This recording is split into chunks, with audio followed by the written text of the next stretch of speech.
Hey, all you sinners and saints out there, it's TJ, the MotorSage.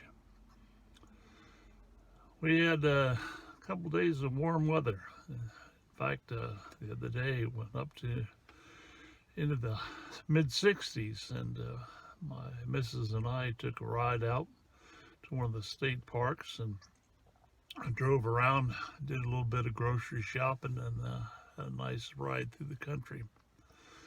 And set me to thinking about years ago and how I had a thing for a convertible automobile. It was a beautiful car. See, we're about maybe 3, 4, maybe a few more weeks than that, short of a convertible weather. And set me in mind of I believe it was a 64 Ford.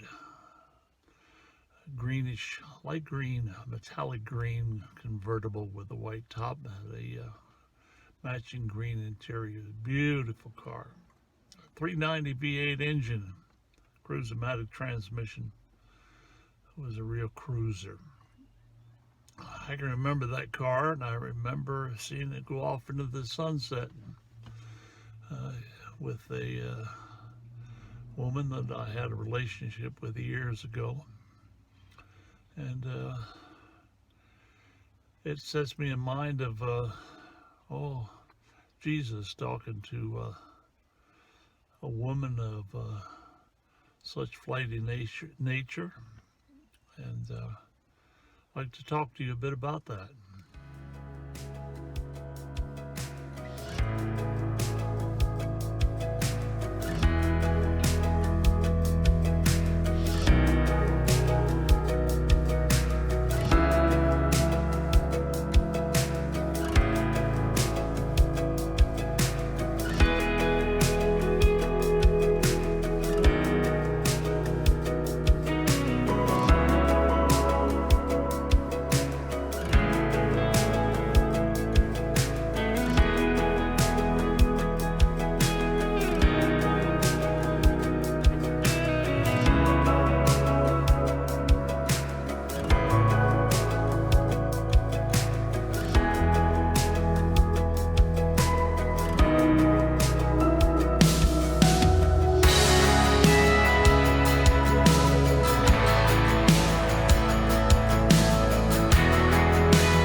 In the midst of the conversation, Jesus asked her that if she would give him a drink of water.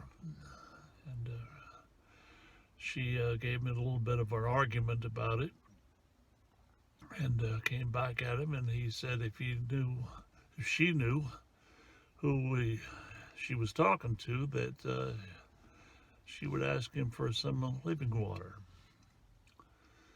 Well, that woman, you see, had 5 husbands, and the man she was living with, she was married to. Jesus told her that he knew all about her, and she couldn't figure out how he knew all of that.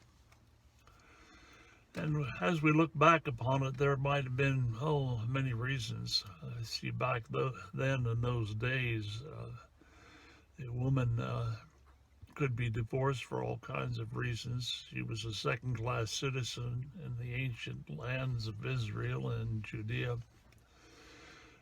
She was more property than anything, and could be divorced at the drop of a hat by a man. Well, One can think of several reasons besides infidelity. One of them could have been that maybe she couldn't have children, and children, you see, were important for the inheritance of the man. So consequently, if she did not conceive of a child, she could be divorced, and one after another.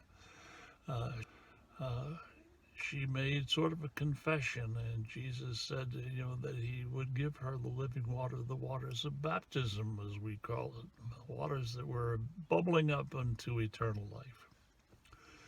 And the thing that she did is she went and ran into the village and started telling people about Jesus, and they'd listen to her. Now, I wonder if a village that shunned her supposedly for bad behavior would have listened to a woman who came running in and telling crazy stories about the man that told her about everything she ever did.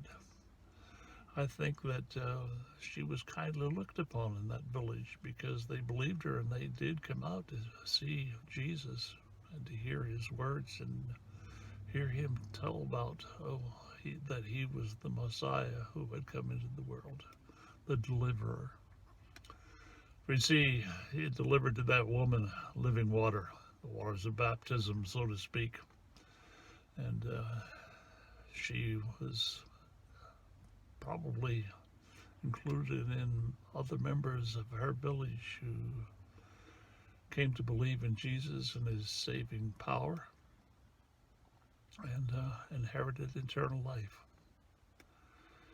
It's kind of like bringing the top down on a convertible and driving it in a nice, wonderful, warm spring day and just enjoying the moment. And that moment can last for eternal life. Thanks be to God. Amen.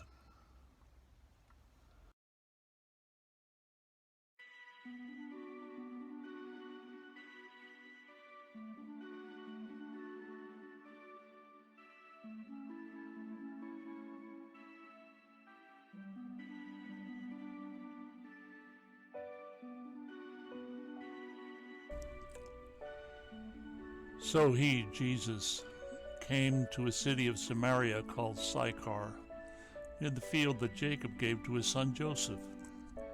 Jacob's well was there, and so Jesus, wearied as he was with his journey, sat down beside the well. It was about the 6th hour.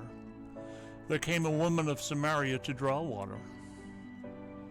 Jesus said to her, "Give me a drink." For his disciples had gone away into the city to buy food. The Samaritan woman said to him, "How is it that you, a Jew, ask a drink of me, a woman of Samaria?